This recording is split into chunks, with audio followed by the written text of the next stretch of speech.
Hey, shalom, shalom, shalom, Yasha Allah. Blessed out here another day to prophesy the downfall and destruction of this wicked kingdom known as Babylon the Great. We're out here on the highways and byways, actually in Portland, Oregon. Come back to the old stomping grounds, take care of some business, see some family, et cetera, et cetera.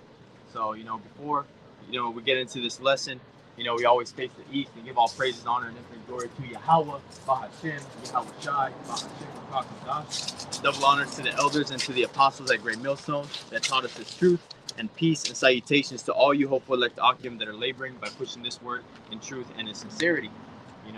So I'm just gonna flow through the spirit. Didn't really have quite an idea of what I wanted to talk about, but we're obviously always going to go into prophecy. And prophecy being the 12 tribes of Israel waking up to their true heritage, and identifying who the wicked is, destroying these false images, and coming back to the truth, as the scriptures say. Going into the history, the captivities of Israel that they've been in and out of, and the ultimate destruction and salvation, which is going to come out of this land, Babylon the Great. Because 100% of this land will be destroyed. Lord willing, that the elect, wherever they may be, will see the end of it. Even though we understand that a large portion is going to be saved, there's going to be a remnant that's going to be killed. Is going to have their heads cut off because of this testimony, man. And we're here right in the belly of the beast. Back in the old stomping grounds out here in Portland, and you can tell people, hey, it's okay to cut your dick off, but when there's a different opinion, now we gotta be careful what we talk about, But hey, we gotta accept them and everything that they stand for, but we can't say anything against it, But that's why we are out here being that balance. Because I'm not really in the back of my head when I came out here to the highways and byways today, I'm not really here trying to find some fruit. Obviously, if the elect comes up or somebody asking questions, you're going to edify them.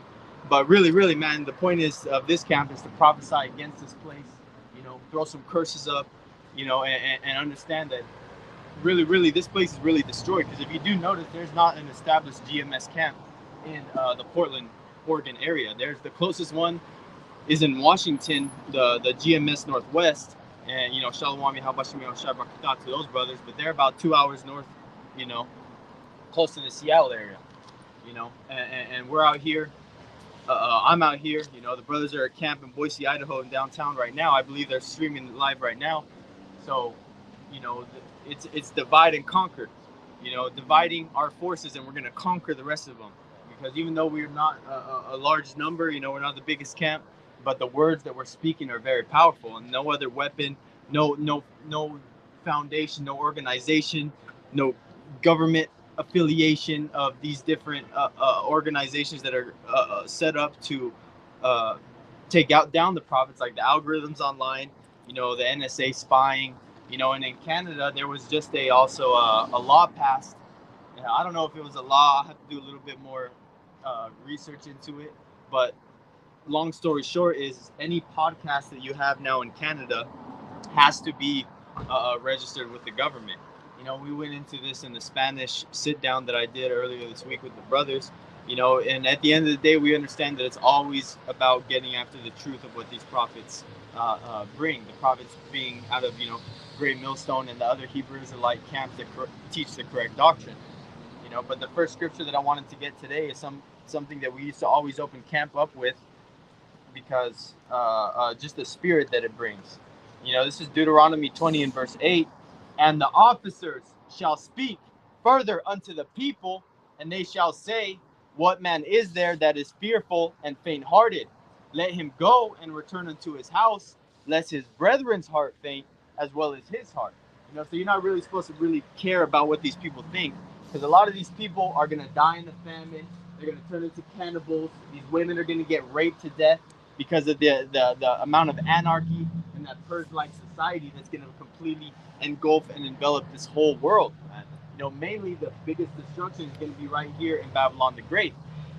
All these people right now, this is on, if you want to know my location exactly, this is on 23rd and Burnside, and this is 23rd right here, which is a major shopping area. You have shops and boutiques and bodegas down this whole strip, and so people are walking or getting something to eat, shopping, not really worried about thinking of the things that are gonna happen. You know, and I ain't gonna lie, I'm probably gonna go have a drink right after this. But what type of spirit am I in? Am I out here trying to just think about mirth, happy? What can I do? I'm out here, let's have nothing but fun. No, man. You know, even when we're on vacation, even when we're out here, you know, away from where we live, you know, we're still required to do the work. You know, and no matter where we're at, we're always gonna prophesy against this fucking bitch, Babylon the Great. You know, because we hate this country, man. We hate this place. We hate these people. There's no gray area. There's no let's compromise on something. No, it's our way, which is the correct way, the way of Yahweh Bashem Yahushai, and then you have the rest of this world. You know, and this world will teach you what? To accept anything and everything. And they tell you, oh, it's okay for a 4-year-old and up, you know, to cut their fucking dick off, you know? That's okay. But let a man stand out here with the Bible, he's the crazy one. He's on the streets, you know, talking all this madness, saying the world is not run how it's supposed to, because we are the balance of this unbalanced world, you know, and we're not here to save anybody. We're simply here to give the message that Babylon the Great is going to be destroyed, whether you like it or not. We're not out here, you know, with the responsibility of, I got to save your soul. I got to get you to understand this. That's not a job of the prophet. The job of the prophet is to just bring the message that Yahweh Bashem Yahushai puts in our mouth. You know, and that saying that, you know, it brings me to 2nd Esdras 15, you know, which is one of my favorite chapters in the whole Bible. And like the elder apostle were going into last week at their camp, these are the times that we're living in. These are the times that they're about to get that nitty gritty, you know, really get into it. When the bombs start dropping, when the bullets start flying, you know, when these street vendors shut down, there's no food in your grocery stores, there's no running water. You have marauders, you have militia groups popping up, just straight robbing and pillaging and killing everything in sight. That's what we're coming into, and that's what these people don't realize, how close we are. You know, the people in Israel right now that are waking up to those 5,000 missile barrages, parties in the outdoor parties that are getting lit up, and people just running to their cars, you know, because the Hamas, the Palestinians, are just blasting at the Israelis over there, man. I see there's a couple of videos that have been popping up across my feed, you know. So it's, hey, these are Yahweh times, and we understand that that land ain't the fucking Israelis and that land ain't the fucking Palestinians. So fuck them both, man. You know, I don't feel bad for either side. Go ahead, fight over something that's not even yours, because at the end of the day, that land is going to get destroyed as well, and it's going to be made fruitful again, because just like the flood, how the earth was reformed and reshaped and tectonic plates were moved, the same way when these thermonuclear missiles start to drop on this place, man, there's so much tension right now, you know, geographically, you know, with the tectonic plates already. They say what the San Andreas fault is, you know, 300 years past due, you know. So what happens when these missiles start dropping, you know, creating earthquakes and temperatures as hot as the core of the sun, you know. And it's not just going to be one missile or two, it's going to be millions and hundreds of millions, you know. They say 200 million according to the scriptures, because we understand that this place has to be completely melted. There can be no one left living in Babylon the Great, known as America, you know, because everyone here that's not of the elect, they're gonna die. There's no sweet side saying, oh, if you come this way, you're gonna get saved. No, fuck all that. Everybody here in this whole country, when those bombs drop, they're gonna die. You know, and there's no other way, shape, or form or nice way to put it. Nor are we here to put it nicely, because if someone's standing in the middle of the road, are you gonna politely ask them to move out the way before the semi runs the ass over? No, man, you're gonna be screaming, you're gonna be cussing, you're gonna say, move the fuck out the way, man. You know, and that's what we're telling these people through the Spirit, move out the way, because Yahweh Bashem Yahushai is coming with that fierce anger. But this is 2nd Esdras 15:1. Behold, speak thou in the ears of my people the words of prophecy, which I will put in thy mouth, saith the Lord, Yahweh Bashem Yahushai. So behold, speak. We have to come out here and speak. You can't be a keyboard warrior. You know, you can't be out of order. You can't be trying to do your own thing and like a whole renegade group, not following orders. You know, because Great Millstone, they have certain orders and chain of command with certain things that you're supposed to deal with in order. You know, you have these groups that are just going over, popping up online on Instagram, doing their own thing, going out on the highways and byways when they feel like it, you know. doing things only when it's convenient. No, man, there's a certain a quota of work that you have to do every week, man. And that's through the Spirit. 3 videos minimum a week. You got homeworks on the side that you send to your camp elder, your camp head. You have sit downs once a week. You have highways and byways once a week, and that's just the minimum, man. And even if we do the maximum, it's not even good enough. There's always more that can be done, but each man is given a certain talent and a certain amount of capabilities that he can do, and whatever you are good at, run with it. If you're good with up-to-date events and prophecy, and you can put that and filter through the scriptures, do that, man. If you're good with history, to edify, that's good. But like the elders and apostles always say, you always got to go back to the prophecy, things that are going to be happening in the future, so these people can get a warning, man. You say, like it says in verse 1 again, it says, "Speak thou in the ears of my people the words of prophecy." It doesn't say the words of prosperity. It says the words of prophecy, to speak before these things happen. Because there's no point of coming out on the highways and byways. Like, there was a brother that had a video that he did on a dream that he had, that some of these other Israelite groups, when all the hell was breaking loose and people were running around in the streets, they were literally still out there trying to prophesy, man. When the bullets are flying and there's Jacob's trouble, there's no point of trying to wake these people up. They're worried about food, water, and safety, man, shelter, things like that.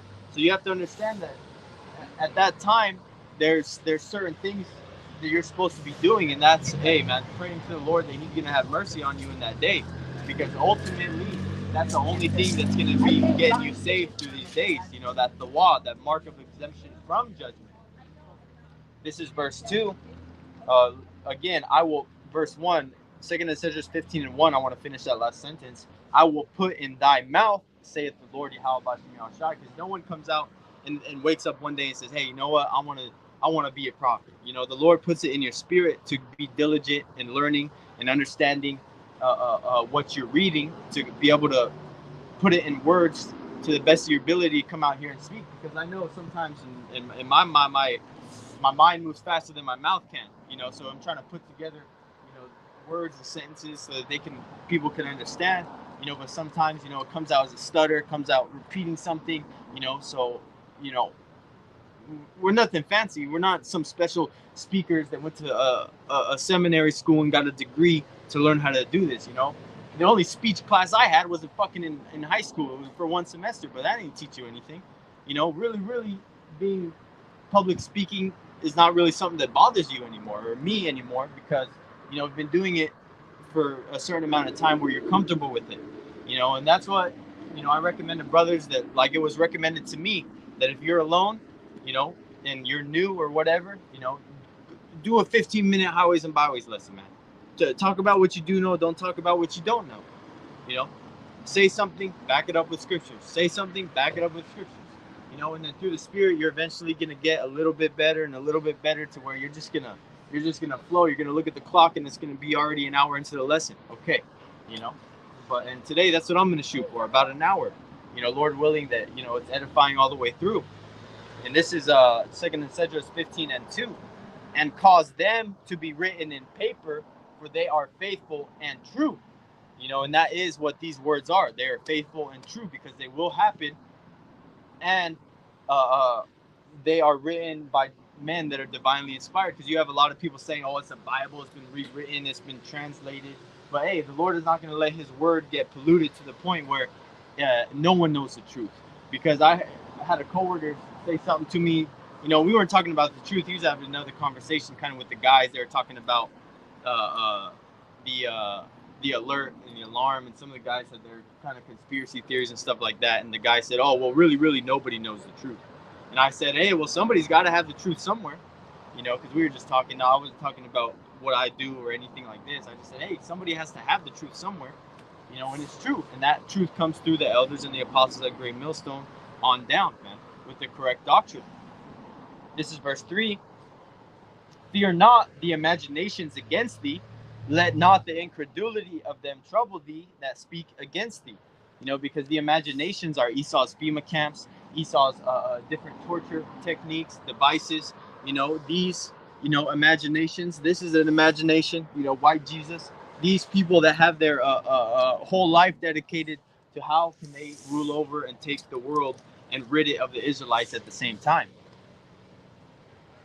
This is let not the incredulity of them trouble thee. The incredulity is the unbelief. I really don't care if not one person stops by and asks a question. Really, I don't. I'm out here because these people can hear me. They're in earshot. They see you. So that's a mark right there that they had the chance to come up and ask questions, but they decided not to. But when these all hell breaks loose, there's no grocery stores to go to. There's no water to drink from. They're gonna look for answers somewhere. And you know what they're gonna call more likely? They're gonna look at their emergency alert, and they're gonna say head to the nearest FEMA camp. And they're gonna run over there, get karagmat up, get all their juicy juices, and then come in and probably get their head cut off, man. There's so many different things because Esau's not trying to get everybody chipped up, which he is, but his end goal is depopulation. So you may even get a karagma, get a couple biscuits and an aluminum blanket, but ultimately Esau Edom, he wants to kill the majority of these people. He, like the Georgia Guidestones, maintain humanity under 500 million, is one of their things that they writ in stone. So they put their plans out there, and just so happens that those Georgia Guidestones either got lightning bolt blown up, it's still up in the air of what really happened, but we understand that it's all the Lord anyways, But this is verse 4, for all the unfaithful shall die in their unfaithfulness. Because, hey, man, these people, if they don't believe, there's no skin off my back. I'm doing what I'm supposed to be doing to the best of my ability. Lord willing that it be accepted. For all the unfaithful shall die in their unfaithfulness. Because, hey, man, if you don't believe in the Lord, you think the Lord's going to wait on you to get it? No, the Lord's not even waiting for all his own people to get it. His own children, the Israelites. He's going to kill 2/3 of his own people, and he's only going to be dealing with the remnant, that elect, that small number. This is verse 5. Behold, saith the Lord Yahweh Ba'ashem Yahushai, I will bring plagues upon the world, the sword, famine, death, and destruction. And these wacky-tacky Christians will say, oh, wait, no, the Lord doesn't kill. He doesn't do anything bad. That's the devil. It literally says, behold, saith the Lord, I will bring plagues upon the world. I will bring plagues upon the world. That's the Lord speaking, because he's going to be visiting the world. And how does he visit the world? In tempests and earthquakes and famines and plagues. Because that's the judgment of the Lord and everything that he brings with him. He's not bringing sunshines and daisies and hugs and kisses, X's and O's. No, he's coming with that sword. He said, with the sword will I plead with all flesh. And ultimately the sword being Esau Edom, because he's the Lord's whipping stick. It's the Lord beating your ass, but it's that switch off the fucking birch tree that he grabbed, and that switch that you're getting your ass physically contacted with is a representation of Esau. Because, hey, man, Esau Edom, which is the so-called white man, again, Esau Edom, the so-called white man, is a perfect destruction instrument for world domination. And the Lord hates white people. Straight up, he hates white people. Just like the so-called Negroes, Latinos, and Native Americans have gotten the most blood shed by that wicked man. It's because that's his job.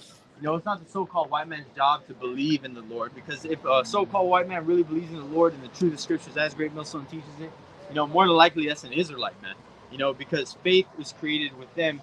The faith is a gift. It's not something that you can just say, hey, I have this much faith today. No, man, the Lord literally has to put that in your spirit.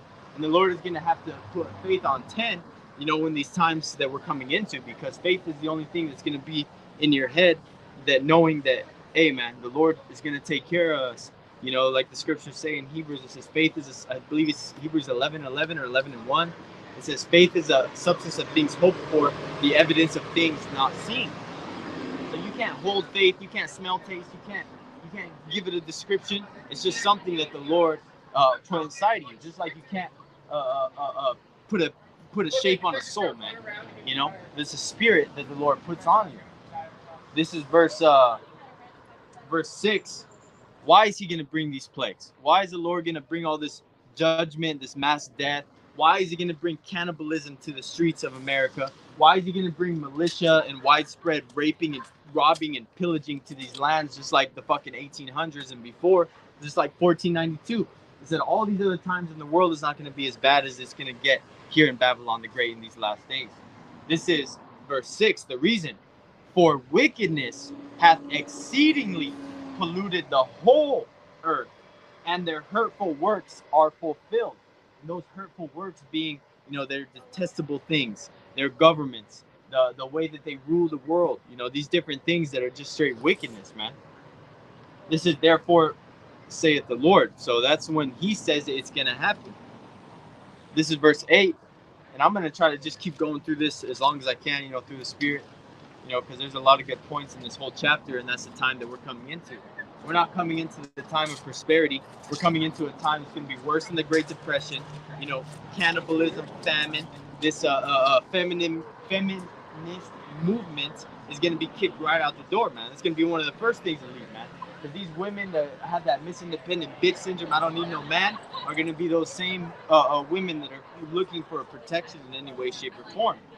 This is verse 8, 2nd Esdras 15 and 8. I will hold my tongue no more as touching their wickedness, which they profanely commit, neither will I suffer them in those things in which they wickedly exercise themselves. Behold, the innocent and righteous blood crieth unto me, and the souls of the just complain continually. And we are complaining. This is a complaint to the Lord Yahweh Bashim Yahushai. Just being in here in the city, for an hour, not even that I've been here, man. Just drove in, set up right, can't, man. You see fucking LGBTQ, fucking rainbow gang, and they're the main people that want to be accepted. But like I say, let another contrary opinion come in. Now it's hate speech. Now it's a problem. Now you can't say what you want to say. When you can go into a elementary school of kindergartners, first graders on up, man, and read them a book and have them come out 30 minutes later saying they want to be a girl, they want to be a boy, whatever they are, they want to be the opposite of it. Because this devil, Esau, Edom, always pushes anti-life. He's not going to be going with nature. He's always going to be going contrary to it, because that's what he's designed to do. You're not going to expect something good, something lively, something that's going to be beneficial to society to come out of this man. This is verse 9. And therefore, saith the Lord Yahweh Bahashim Yahushai, I will surely avenge them and receive unto me all the innocent blood from among them. And there's another scripture that all the blood since the time of Abel is going to be required of this generation. And even when they were selling out Yahushai, they said, let his blood be upon us and our children. And that blood is, hey, the Lord is going to hold it to him, man. And that's why you see these dramatic deaths, these crazy deaths of Jake, man. You're just like, God damn, like that one, there was one on Instagram that I saw that a lady lost all 5 of her kids to a fire, man. Who knows what type of wickedness that woman did or those kids did in their lives, in their past lives, because the kids obviously would be their past lives because they're too young. I think the oldest one was like maybe 8 or 9 or 10 or something like that, but she had 5, all pretty young kids, little kid caskets too, but she's still alive, man. That's some crazy judgment if the Lord takes all her family, no man in the house, and then she's around for the nuclear missiles, man, or even worse during the time of Jacob's trouble, man, to get fucking thrown around and tossed to the side, or fucking thrown upon a grill and fucking eaten like Walking Dead, man. But this is continuing, verse 10. Behold, my people is led as a flock to the slaughter. I will not suffer them now to dwell in the land of Egypt. That land of Egypt being the land of captivity. Going into how the Lord Yahweh Bashim Yahushai is going to redeem his people, just like he did out of Egypt. And I'm going to come back to 2nd Esdras 15, but I want to bring this. This is Jeremiah 16 and 15. But the Lord Yahweh liveth. Salakia. I'm gonna start up at 14. Jeremiah 16 and 14. Therefore, behold, the days come, saith the Lord Yahweh, that it will no more be said, the Lord Yahweh liveth, that brought up the children of Israel out of the land of Egypt. So it's no longer going to talk about that first Exodus. But the Lord Yahweh liveth, that brought up the children of Israel from the land of the north, being here North America, Babylon the Great, and from all the lands whither he had driven them, in all the four corners of the world where the Israelites are. And I will bring them again into their land that I gave unto their fathers. And that is, ultimately that promised land. So the Lord is not going to deal with his people living in Egypt or Babylon the Great anymore. He's going to save his children. Salaki Yakim, I even may have to cut it a little bit shorter, maybe around the 45-minute mark, because I came in town and I was looking for a restroom really bad and I haven't found one. But, Lord willing, I'm going to go as long as I can. But this is verse, try not to think about it. This is 2nd Esdras 15 and 11. But I will bring them with a mighty hand and a stretched out arm, and smite Egypt with plagues as before, and will destroy all the land thereof. And that all the land that's been promised to be destroyed is Babylon the Great right here in America. Verse 12, Egypt shall mourn, and the foundation of it shall be smitten with the plague and punishment that Yahweh shall bring upon it. And that foundation is meaning America, when it gets destroyed, is never going to be able to stand up and do something on its own again. When you build a house and the foundation gets taken out, hey man, that means the whole house falls. That means nothing is going to be standing in there. This is verse 12, Egypt shall mourn, and again, Egypt shall mourn, meaning because there's going to be great death happening. And the foundation of it shall be smitten with the plague and punishment. Ultimately, there's going to be a lot of plagues, like I talked about, natural disasters, cannibalism, the purge-like societies, but ultimately it's going to go to the ICBM nuclear missiles. As you've seen right here on this in this poster right here, the ICBMs, which is the judgment of the Lord. This is verse 13. They that till the ground shall mourn, and their seeds shall fail through the blasting and hail, and with a fearful constellation. And that fearful constellation is talking about, the prophets of doom, so called, and how this place ultimately has to be destroyed by the Lord for the wickedness that has exceeded this land. This is verse 14. Woe to the world. And when you see woe, that word woe means destruction, death. Woe to the world and them that dwell therein. The Lord is going to bring those plagues, those punishments, and all that type of judgments that are written in this book. This is verse 15. For the sword and their destruction draweth nigh, and one people shall stand up to fight against another, and swords in their hands. And this is talking about, insurrections, seditions, civil wars, race wars, class wars, left versus right, right versus left, liberal versus how was the word? It starts with a C. What? I'm sorry. Conservative. Yeah, that's what it was. Yeah, liberal versus conservative. The two different spectrums. Thank you. Two different spectrums. Yeah, thank you. The two different spectrums that these people are going to be having contrary to each other, man. This is verse 16. For there shall be sedition among men, and invading one another.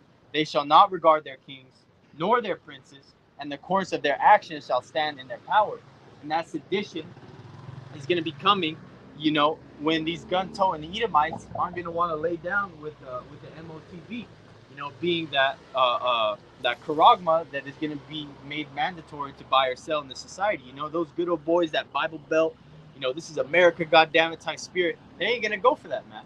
But that's also Esau going against Esau, Egyptian against Egyptian. Like the scriptures say, roughly paraphrasing, the Lord said, I will put Egyptian against Egyptian. These, like I said, civil war, sedition. Sedition just means going against your government power. So it's not just going to be happening here in Babylon the Great, but all over the world.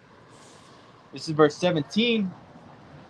A man shall desire to go into a city and shall not be able. Because one of the first things in a natural, let's say, an emergency, a national emergency, the government takes control of all transportation, all food distribution centers, all gasoline, all the things that make a society go round.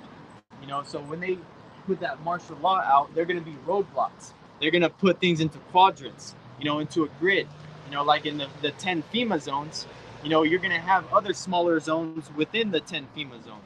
And if you want to look up a picture, you can just Google 10 FEMA zones, and it has the United States split up by the states in different sections.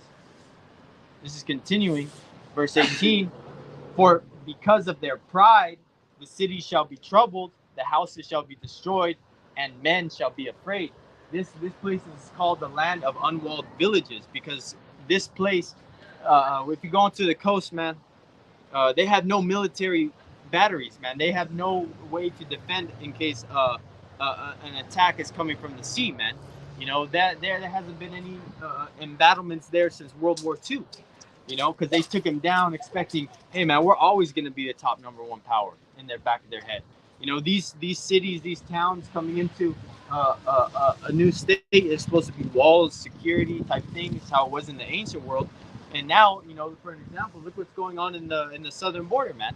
You don't have just Issacharites, so-called Mexicans, coming through, man. You got East Indians, Moabites, Chinese, you know, Elamites, all different nations that are coming through this country, which is an invasion from the inside out. I was watching a video that was on the social media's information circling around about a guy that was interviewing different migrants as they came into the country, and a large number of them had UN ID cards for security forces. And the guy went into detail saying that they gave him a credit card, an ID card, and a phone. And they told him to check that phone every day. And on that card, he's getting paid $2,200 a month. And they have certain cities where they're stationed to live at, you know. So one of the letters that he had that he showed the camera said, Dalida UN, had black and white pictures. But he said, the point is, this is the letter that I use to go receive my weapon and my uniform, you know, because when hell ultimately does break loose and the building to building and house to house searches start, you know, these American soldiers may be either preoccupied overseas, but more importantly, they're not going to want to go and kick down American doors, say, get on the floor, you know, we're here to take everything that you have, whether it be resources, food, water, because that's what people are going to be after in those days. But it's going to be these foreign troops that are stationed here that already don't like America. You know, they're just going to say, ching chong, ching ling, poke your titty, say, give me, you know, and have you stripped down naked, fucking take everything that you have. You know, it's gonna be bad, man. You know, and they're on social medias too. You know, they see the type of way that these women dress and walk around and prostitute themselves. You know, on the social medias and just on the streets, man. You think they're just there to fucking look? No, man. The one of the great judgments that are going to be befalling this place, pursuant to Isaiah 4:1 and Isaiah the 30th chapter. You know, and different parts around the scriptures about speaking of the harsh judgment that some of these women are going to receive in that day, man. Because this being a metropolitan area, you know, and how they say, oh, you got to be a metrosexual, which means like a man that's in touch with his feminine side, because this city is a very feminine vibration, man. You go into any major city, just like here, Portland, Oregon, man, you see women walking around solo, you know, with that Miss Independent bitch syndrome, you know, dress how they want, fucking rainbow flags everywhere, because they know that they live in a society that pretty much revolves around them. Like the scriptures say, I will cause a new thing, that a woman shall compass a man. You know, but going back to prophecy, because, you know, that's what I want to push, is about how bad it's going to get. And I don't care if it sounds on repeat. I don't care if you heard it a million times. You're going to hear it a million and one more times. This is verse 19. A man shall have no pity upon his neighbor, but shall destroy their houses with the sword and spoil their goods because of lack of bread and for great tribulation. Because when all hell breaks loose, man, the TV's not there to distract you. The drugs ain't there to fucking ease the pain, man. You know, a lot of these people are gonna be going crazy, man. They're gonna be getting after something that sustains them, man, which is the food, water, and those little comforts, man. They call them creature comforts, you know. Because when these people have nothing, and even food is a drug, man. That's why people get hangry and they get really fucking mad, you know, when they are out here, you know, and they're not filled filled up and feeling good, man. People get angry, irritable because you see those parasites. It's that drug putting a withdrawal on them, man. These people don't fast. These people don't eat healthy.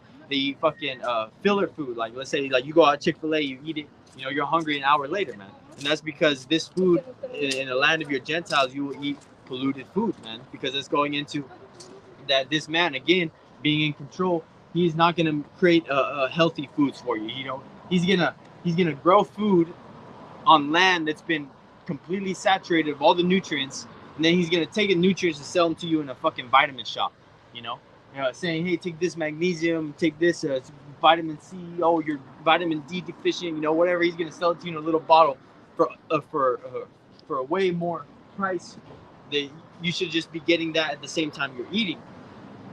So this is verse 20. Behold, saith Yahweh, I will call together all the kings of the earth to reverence me, which are from the rising of the sun, from the south, from the east, and Libanus, to turn themselves one against another and repay the things that they have done to them. You know, and this is, you know, jumping around a little bit of a, it's not like a direct timeline. This is A, B, C, D. You know, scripture kind of bounces around. You have to really understand when these things are going to ultimately take place, because this is going to be happening, you know, obviously in the midst of Jacob's trouble, when World War III is happening. But ultimately, when Yahweh Shai cracks those clouds, the angelic forms show themselves, all these nations are going to stop fighting, and they're going to try to fight the Lord. You know, to prove that, I'll go back a couple chapters to 2 Esdras 13 and 8. This is 2 Esdras 13 and 8. Yeah. And after this I beheld, and lo, all they which were gathered together to subdue him were sore afraid, and yet durst fight. And that is, to subdue him is who's the him that's coming. You know, that's Yahweh Shai and the angelic powers. So these nations are going to get together and try to fight against the Lord. But before that, they're already going to be fighting amongst themselves, like the scripture that we just read in 2 Esdras 15. Salagia, 2 Esdras 15 and 20. So this is, I'm just going to, you know, keep going right in order. Verse 21, 2 Esdras 15 and 21. Like as they do yet this day unto my chosen, so will I do also, and recompense in their bosom, saith the Lord, Yahweh Bashem Yahweh Shai power. You know, what do these wicked people in power do right now to the Israelites? You know, we already talked about one of the things, poisoning the food. What's another thing? You know, these abortion clinics. That's, you know, what's the most dangerous place for a black man to be? In the womb of a black woman, because statistically, the black woman through abortion, you know, kills more so-called black babies than any other thing.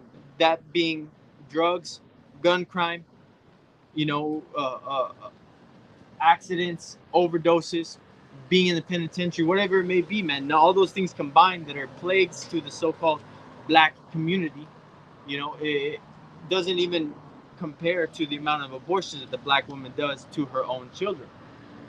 You know, there's a scripture that says, man,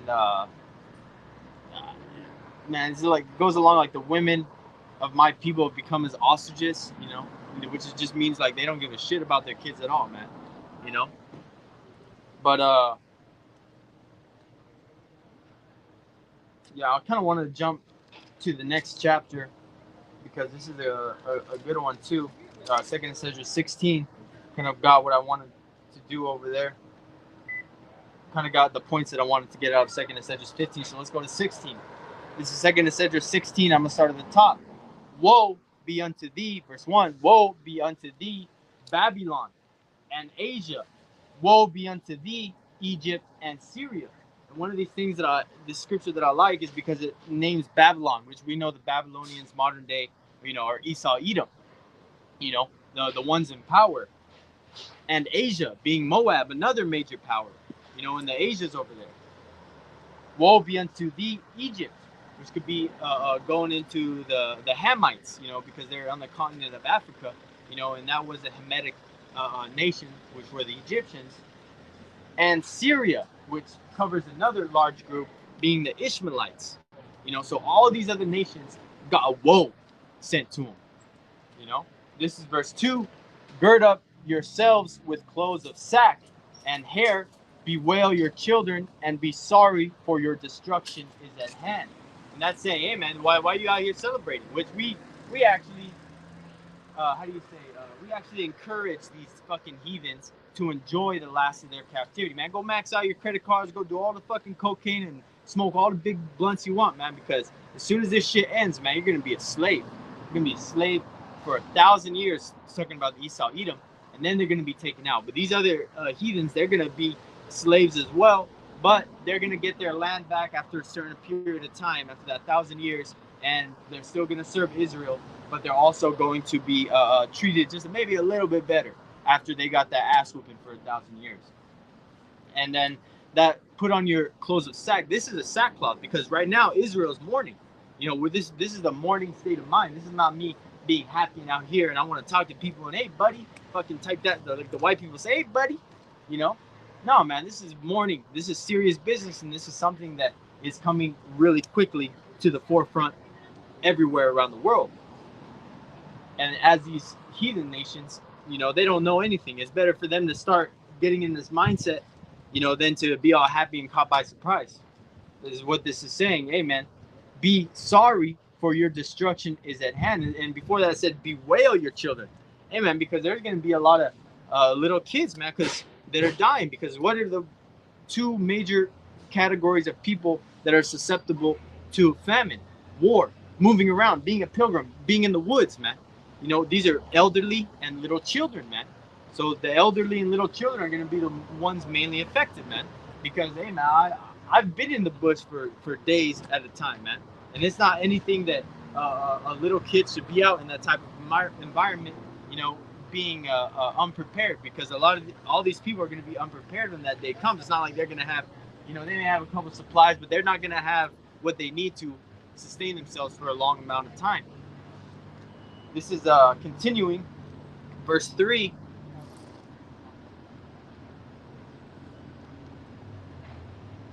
Sorry, this kind of part's kind of close, and there's somebody kind of doing a little sketchy shit. This is verse 3. 2nd Esdras 16:3. A sword is sent upon you, and who may turn it back? Is somebody gonna say, "Oh, Yahushua, wait, no, not yet." No, man, no one can turn it back, because when Yahushua brings that judgment, hey man, no one is gonna be able to take it back. Just like the scriptures say, can an arrow return that's let loose from a mighty archer? Roughly paraphrasing, it shall not return again. It's in the same chapter, but I'm just roughly paraphrasing. Lord willing, I can get to it before this ends. But hey man, when those nuclear missiles are on their way, there's no detonation code or kill code before it hits the ground, man. Once it's gone and released, hey man, it's gonna hit its mark and it's gonna do exactly what it's created to do, and that's destruction of Babylon the Great, known as America, and all these Edomites, known as the so-called white people. And the so-called Negroes, Latinos, and Native Americans are the true Hebrew Israelites, God's chosen people. And Zanamah, they are Shalom, This is verse 4. A fire is sent among you, and who may quench it? So is there anybody that's going to come to Babylon the Great when it's burning and say, hey, put some water on that bitch? Even though it's surrounded by water, there's no way to quench that fire. There's no way to have that fire go down, because it says in the scriptures it will be a monument, to the nations that shall live ungodly thereafter, man. Just like Sodom and Gomorrah, that land still is uninhabitable to this very day. So you have to understand that Babylon the Great is not going to be dwelt in by any nation. Only it says the dragons and the Cormyr, I believe.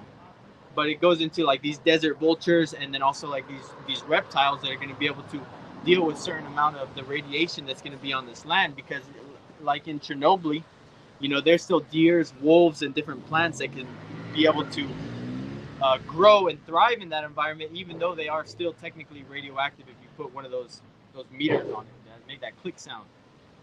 So, there is going to be living things here, but not any human living things. Any people that want to be a nomad and set their tent here. No, it's not going to happen like it says in Revelation. This is verse 5, 2nd Esdras 16 and 5. Plagues are sent unto you, and what is he that may drive them away? You know, that's like the Lord just taunting you. Hey man, Lord, I'm sending plagues your way. What are you gonna do about it? You know,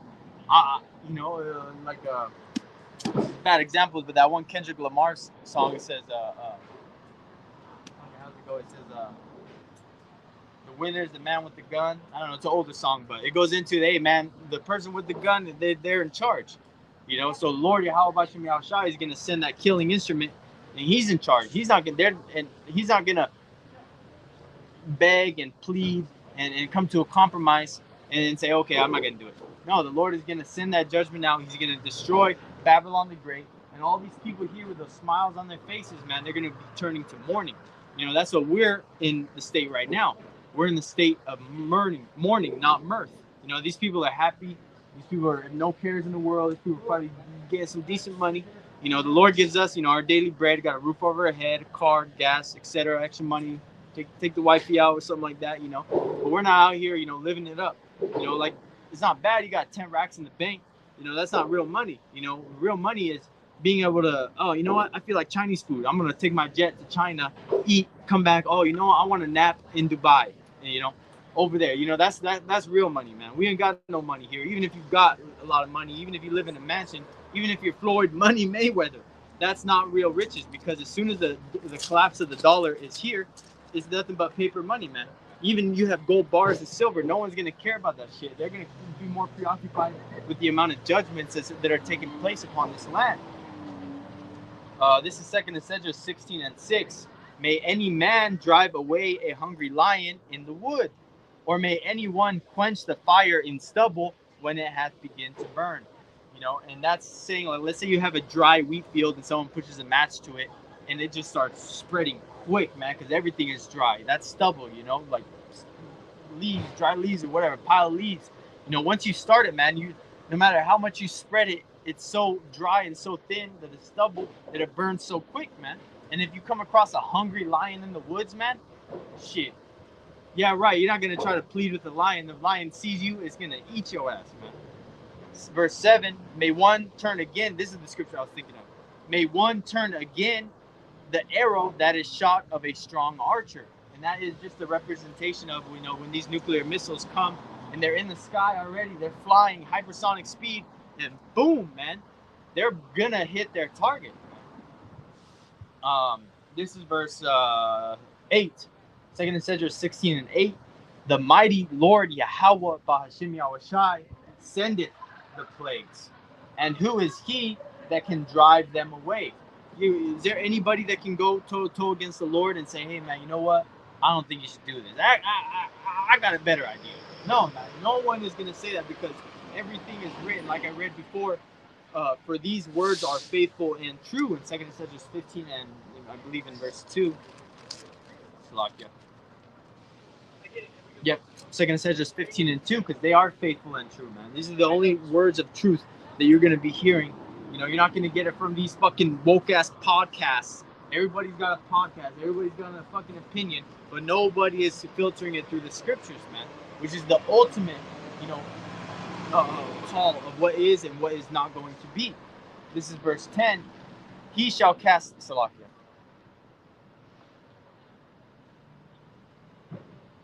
I skipped one. This is 2nd Esdras 15, 16 and 9. A fire shall go forth from his wrath, and who is he that may quench it?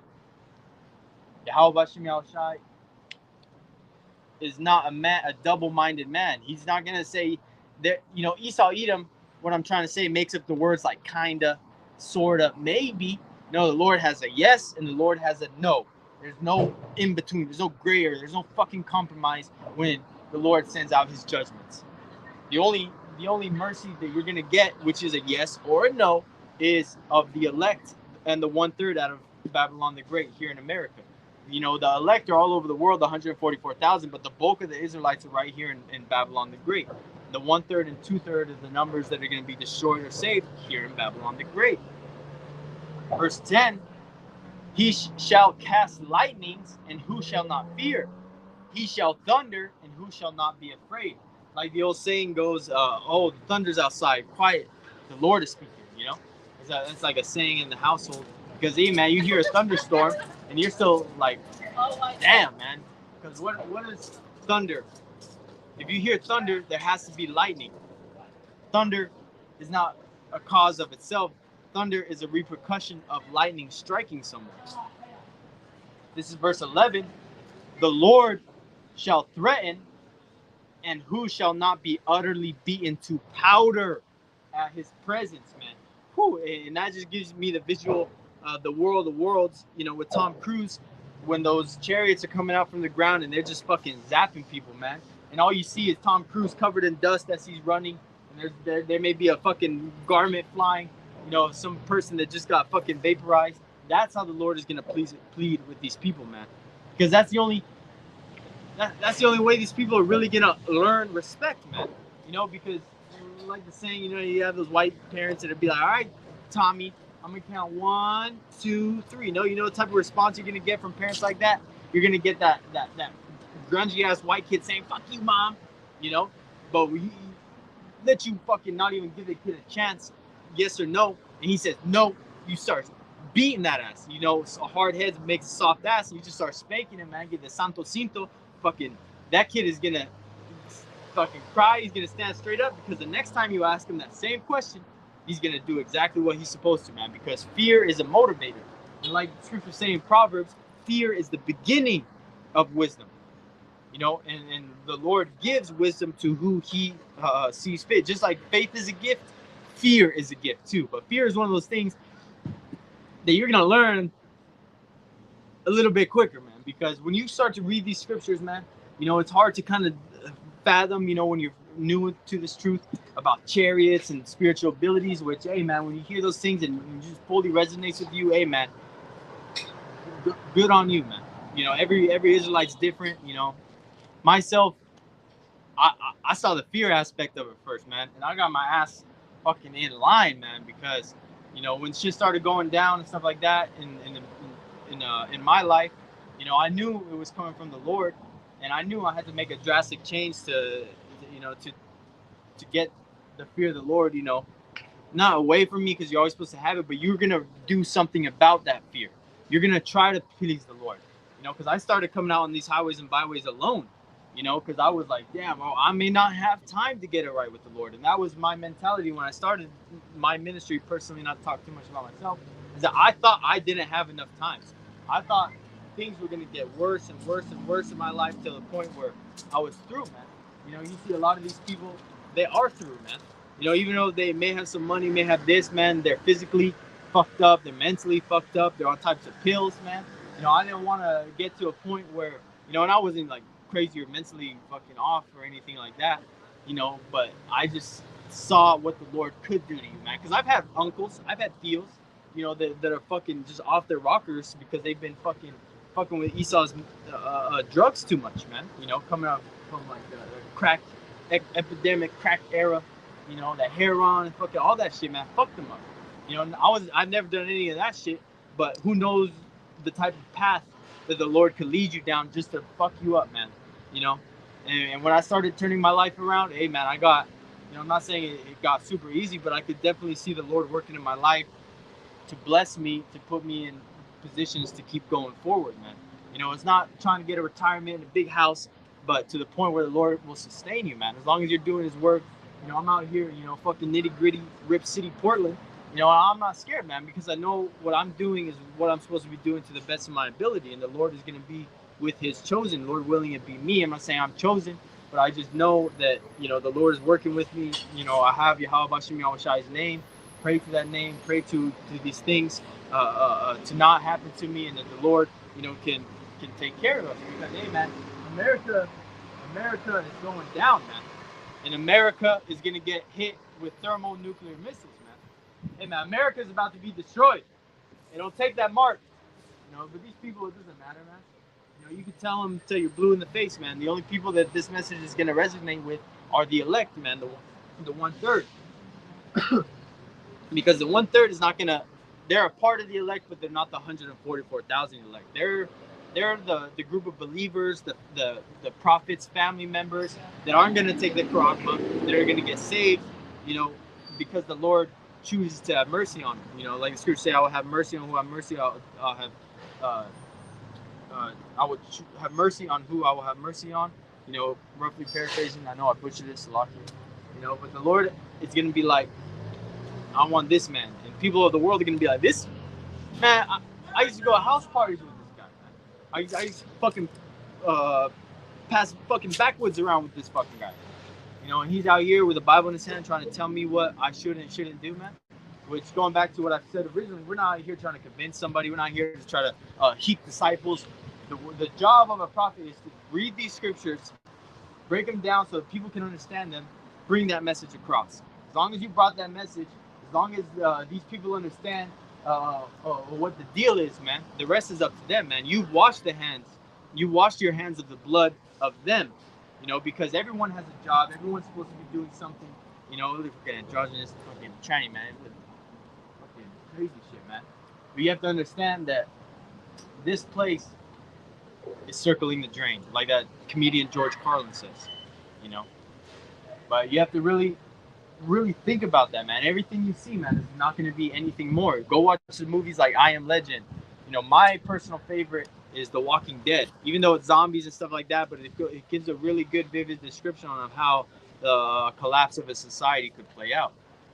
But before I end this lesson, I do want to throw a curse upon this bitch, and there is my battery thing right there. So yeah, I'm gonna take that as a sign. I'm gonna put a curse upon this place, Portland, Oregon, man. Curse in Paleo Hebrew, by Lord willing, man that fears the Lord, and that this prayer be out there, to curse this place. And this is the curse in Hebrew. This is Yahweh, Bahashem, Yahweh Shai, Bahashem, Shalak, Rayam, Wa, Enashim, Wa, Abadiam.